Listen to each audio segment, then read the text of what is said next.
না না, pumpkin seed. এটা কিন্তু আমরা বাড়িতে যে কুমড়োটা আনি সেই দানাটা রেখে দিই, তারপরে শুকিয়ে রেখে দিই। এটা কি বললো মা? আর খেজুরটা ভিজিয়ে রাখবো, আখরোট, বাদাম আর মাখানা সবগুলোই ভেজে নেব, আর শুধু এটা আমরা ভিজিয়ে রাখবো। এই দিয়ে আমরা কি বানাবো? হেলদি লাড্ডু। চলো আমরা শুরু করি না মা, সবাইকে আমরা একটু দেখাইও, সবাই যাতে পারে এগুলো আমাদের মতো, তাই না? ঠিক, ওকে করো। আমার মাম্মা বড় হেল্প করে আমার। এই পাশটা একটু নাড়া দাও, এটা নাড়ছে। টপাটপ শব্দ। হ্যাঁ করো। ভয় পেও না, ভয়ের কিছু নেই।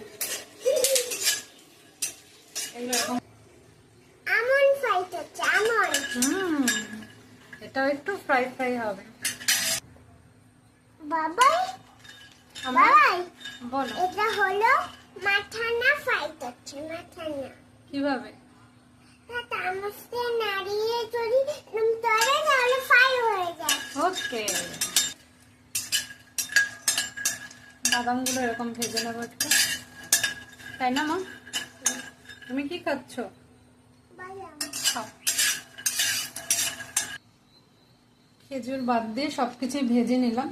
এবার সবকিছু খেজুর বাদে এগুলো সবকিছু আমি ব্লেন্ড করে নেব না মা?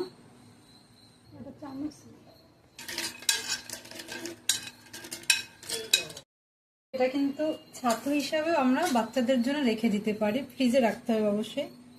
তারপরে দুধ বা দইয়ে যদি এটা মিশিয়ে দিই, সেটাও কিন্তু একটা সুপার ফুড হবে, কেন কি একটা হাই ভ্যালুর একটা খাবার এটা তৈরি হয়ে গেছে অলরেডি, এটাও খাওয়ানো যায়।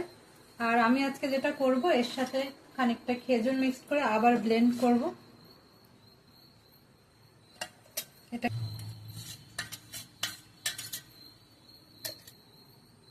এর মধ্যে একটু ঘি নিয়ে নিলাম,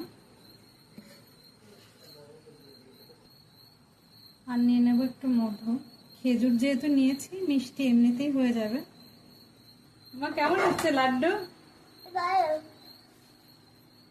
কেমন খেলে? টেস্টি? কি খেলে এটা বলো? কিসের লাড্ডু বলো? Tasty and healthy laddu. কেমন টেস্টি?